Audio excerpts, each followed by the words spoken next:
Hello everyone. Today I am going to talk about the authorship of the Bible. Precisely, I will try to answer the question, who wrote the Bible or who wrote the books of the Bible? Now, as a Christian believer myself and Christian believers in general, this is not a question that we ask because we believe that the Bible is the word of God that has come through us through the prophets and the apostles and through the church.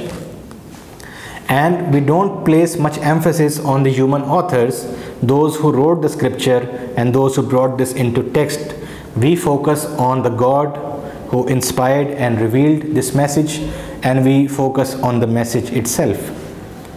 But there are many people who are researching on the topic of the Bible, or those who are critics of the faith, and they ask us this question, who wrote the Bible?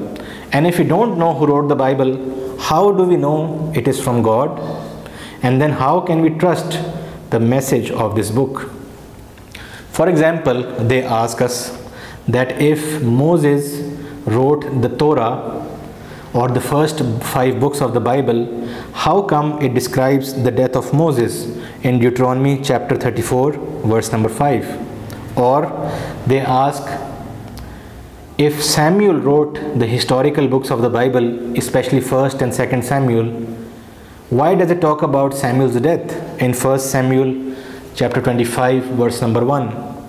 If the author has died, how can we say that he wrote this entire book? So these are the kind of questions that come before us, and I will try to clarify the issue before you. And here I am quoting Father Raymond E. Brown, who is a very eminent Catholic scholar of the 20th century, and he tells us that we have to make a distinction between author and writer in the Bible. What that means is that the prophet or the apostle to whom God reveals the message, the book will always bear his name as the author, even if he doesn't complete it or even if someone else comes and writes it. So the difference between author and writer. Bible has 66 authors, but many writers who have composed and compiled this book. And we find examples of this distinction within the text of the scripture. For example, in the Torah, time and time again, the scripture says that Moses wrote the laws of God in the presence of the assembly of Israel, and he stored them in the Ark of the Covenant.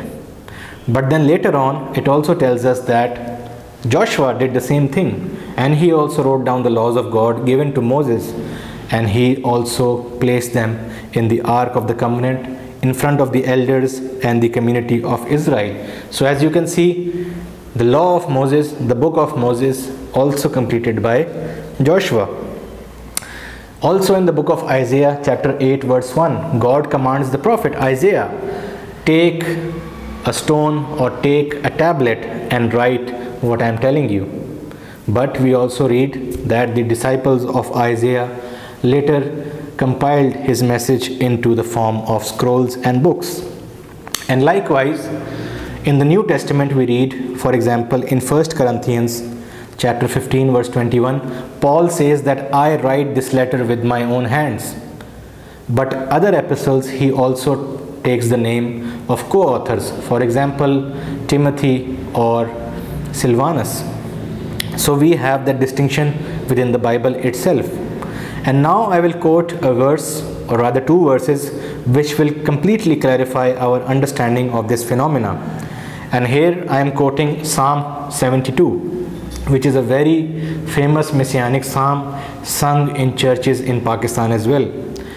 And the chapter starts, the name of the author is that this is a psalm of Solomon, a psalm of King Solomon. But at the end of the chapter, in verse 20, it says, Amen. This is the end of the book of prayers of David. So, the individual psalm or the individual chapter or the individual section written by King Solomon, but the entire book is named after King David, because we believe that David God revealed the Psalms to David. So try to make the distinction between the author and writer in the Bible. God revealed the message to the prophets and apostles, and later their companions and students further clarified, expanded upon it, and wrote it down in scripture. So there are three ways we can understand who wrote the Bible. Number one, the prophet or the apostle himself, Moses, David, Isaiah, or Paul. Number two, one of their companions, disciples, or students, like Joshua to Moses or Timothy to Paul. And number three, someone writes a book or a chapter or a section in that book in the same style and in the same theme and in the same theology as the original author. That is why we have multiplicity of authors in the scripture. That is why sometimes biblical scholars also say that we do not know exactly who wrote this book, but that doesn't harm our understanding of the divine authorship of scripture. It is God who has revealed this message. So rather confusing ourselves with these technical complexities, we should rather focus on the message of the Bible and what it speaks to us. Thank you.